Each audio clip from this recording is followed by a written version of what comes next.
kitchen utensils. Let's go! So, magluluto tayo ng pancit canton!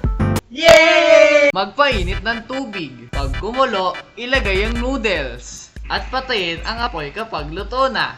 Ang init! Ang init! Ang init! Hoy! Wala ka bang pansalo? Gumamit ng strainer! Thank you! Thank you! You're my savior! Strainer, a kitchen device that is most used to strain liquids away from other ingredients, but also to occasionally shift fine ingredients away from larger ingredients. Ilagay ang seasonings at luto na! Ngayon naman gagawa tayo ng egg sandwich. Ilagay ang itlog sa mangkok. Oh no! Wala ko pang halo. Wala ka bang pangalo? Ito ang whisk! Wow! Galing mo talaga, Savior! Whisk. A whisk is a cooking utensil which can be used to blend ingredients, smooth, or incorporate air into a mixture in a process known as whisking or whipping. Maglagay ng asin, buksan ng apoy, maglagay ng mantika, at ilagay na ang bating itlog kapag mainit na ang mantika. Gumamit ng spatula. Spatula. Silicone spatulas can be used to stir extremely hot mixture or remove food directly from roasting or frying pans. Pag naluto na, ilagay ito sa plato.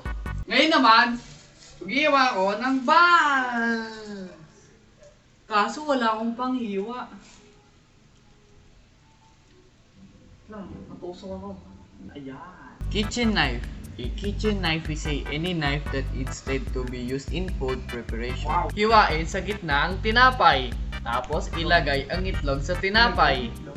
Sabay! Hala, anong gagawin ko? Ang burol ng kutsilyo ko.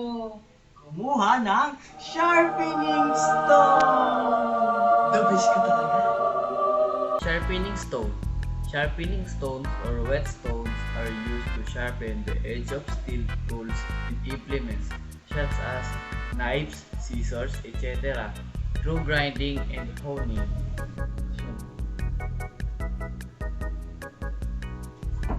Waiter!